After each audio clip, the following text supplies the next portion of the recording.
Okay, William, nice to be back to, I don't know, you've obviously played limited 50 over cricket this year, on Winter Pros I suppose, the only chance. Nice to get back to 50 over cricket I suppose, first of all. Yeah, it's obviously first of the season as such. Obviously we played a bit this year, finished the qualifiers, the last 50 over cricket we played. We had a few Inter-Pro games. They're one of those left in the season, but yeah, it's nice to get back into a little change up in format. Against Afghanistan, obviously we haven't had any success in 2020 cricket recently. Obviously you're a bit more, you look to be a bit more competitive this week. Yeah, obviously the last few series we've had have been separated by one game either way. They've been very close. Obviously the last time in Stormont was 2-2 I think, and then Noida was 3-2 and Sharjah was 2-1, going both ways. So it's always been competitive challenges, so competitive series, so I don't expect this to be any different. How do you explain the difference between 50 over form and T20 form? Look, it's a one difference in the sides in terms of the T20 stuff. They've got a lot more power, potential than ourselves. A lot more lads hit sixes through the innings, and then when you have to come harder to very good spinners, it does make it a bit more challenging to chase down totals. But I think we weren't a million miles away in that first game. The second game we were, with the run chase 160 at half time was alright, but you take that in an extended format of the game now, and it's just been probably the longer formats have suited us for whatever reason over the last couple of years. We haven't been able to put it together in T20, but in 50 over and longer formats we have been able to do that. A couple of changes in personnel come in as well, so it's a format we feel we've played well in. Missed a couple of opportunities last time we had a run out the qualifiers, but yeah, we're confident what we've got. Just the two changes to our squad from the World Cup qualifiers. Obviously no Ed Joyce this time, but nice to have Niall and Mertz back. Yeah, Nobby's had a pretty good season domestically. He's pretty much banged out runs in every format that he's played.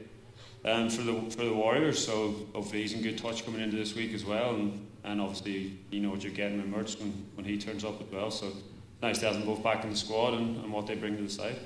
There will actually be 10 players from each side who played in the final, and Rari playing again tomorrow. What's that say about the state of Irish cricket, I suppose? Well, yeah, the side, a lot of our side and squads probably the last few years have been a lot of similar faces. That could be because a lot of us were quite young when we got together potentially, and we've also got your own caps coming into the squad. Obviously Jano's not on cap, but he hasn't played a lot, but he's been the last probably 12-18 months been in a lot of squads, and obviously David Delaney hasn't played yet, so you got that excitement around the squad as well, those young lads coming in. So it's going to be a great week for him. Obviously he's been around this last 2 weeks with the Wolves and the T20s, but even having someone like Mertz and getting to spend some time with him, and obviously being around Bodie a lot more, so they can pass on that experience and knowledge what they have to him, and I'm sure he'll be looking to soak that all. The Afghans have actually brought in 7 new faces into their squad. Obviously they might probably don't play, but obviously they have a depth there, 2 new pace bowlers and an opening bat. Do you know much about them? We know a little bit, so we've got some footage obviously of lads that are coming into the squad. There's normally a bit of footage knocking around. Some will be a bit unknown. Obviously left they playing the T20s was unknown to us. We've got to be able to react pretty quickly there. But yeah, look, just having conversations with Simo, I think it's one of the areas that it's probably due to the location and everything where they are and the kind of culture in the subcontinent there, they breed cricketers for fun. So just chatting to Simo, like the depths that they have throughout all their squads, and having loads of camps and trials and things like that, you can see the depths that they have. So got the young lad in the CPL, he's not getting a look in their squads as well now, so we've got quite a few cricketers coming through, and I'm sure it's a nice headache to have when you got getting to leave lads out of that calibre as well. And the big left-hander's not even in this squad who's got all the runs in the T20s. They're obviously able to identify T20s. There's very little difference between our squads. Are we trying to establish T20 specialists? Or? Look, I think there's obviously young lads coming through, and a few lads just put their hand up in some performances in the T20s and the Inter-Pros. I think the biggest thing for ourselves is getting a lot more 18 fixtures and Wolves fixtures and things like that, and the academy programme and whatever else. Especially after next year, look, we've got to be sustainable in ourselves with the first class structure and get that more and more cricket involved. We piggybacked on county cricket over the last 10 years, which has been great for ourselves personally and as a squad and as a team. The amount of cricket we get from that and the experience we get from it, so that's the biggest thing for ourselves is that. But as a nation now, we have to come the end of next year, something we have to potentially we have to deal without, and we have to be sustainable in ourselves. So we just need a lot more cricket of a higher standard and try and get that depth of players a lot more of it. Like you want to be picking from a squad of 25, 30 and having 5, 6 lads like so disappointed to miss out on squads each time. So we just need to keep depth in our own pool in our own way, because it's just the nature of the beast is the way we are. We're not going to have thousands and thousands of cricketers rocking up this, that and the other, which in the subcontinent you do.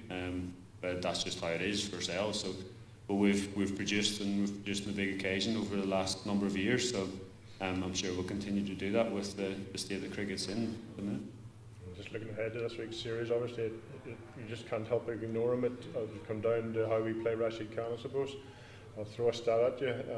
7-6, as you pointed out, was the series score in the last 13 matches that he's played in. In the 7 wins, he's taken 27 wickets. In the 6 wins that we have got, he's taken 6. Yeah, it is a big thing. You break those stats down even further though, and it's more probably the top 7 that I'll be worried about. I'm not like, if we expose the tail to him, he generally bowls that stage of the game. So a lot of those 27 wickets or whatever it was will be.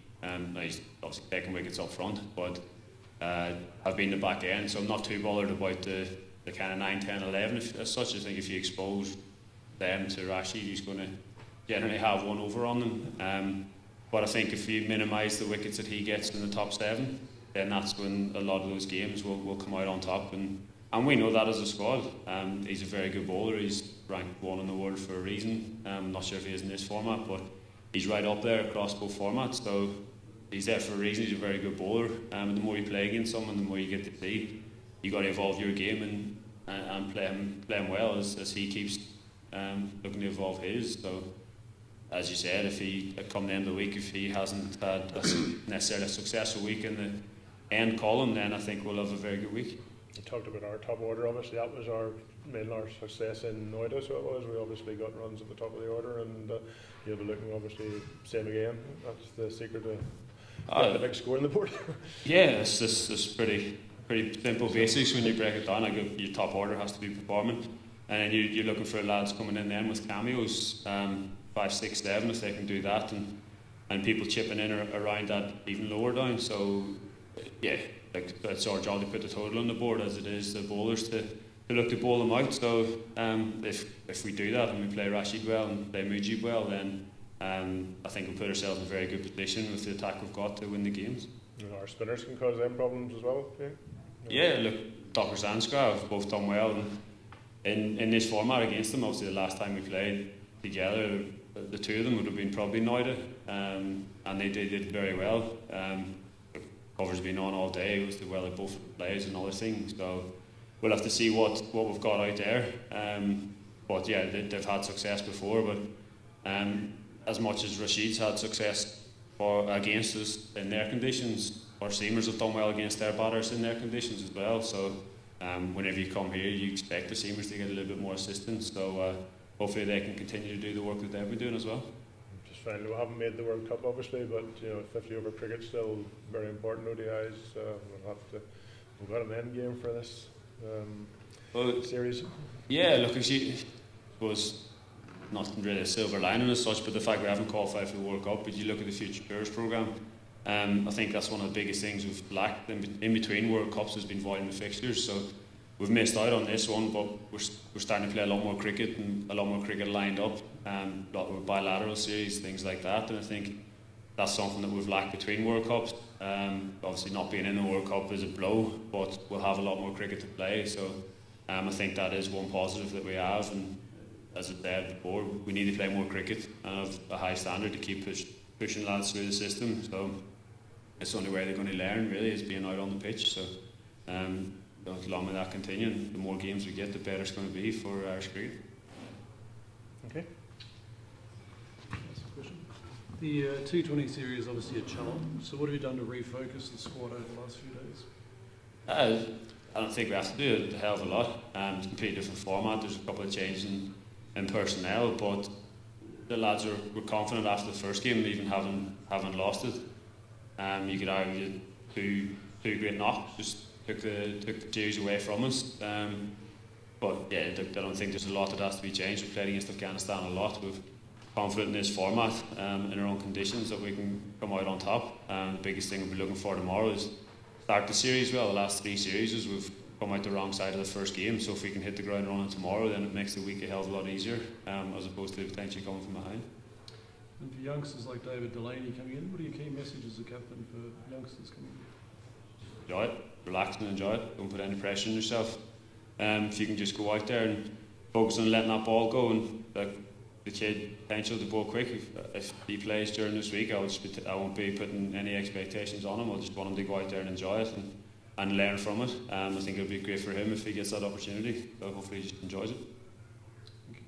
Everybody is fit. We've got a full 14 already ready to go. Yeah, as far as I'm aware.